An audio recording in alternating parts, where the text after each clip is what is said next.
আজকে যদি ভিডিও না করতাম ডিমটা এত সুন্দর ফুলতো যা বলার মতো না। আজকে ভিডিও করতেছি সেই জন্য আর কি করে না।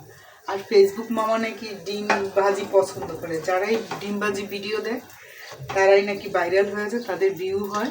দেখবো আজকে সত্যি কিনা ফেসবুক মামা ডিম ভাজি পছন্দ করে কিনা।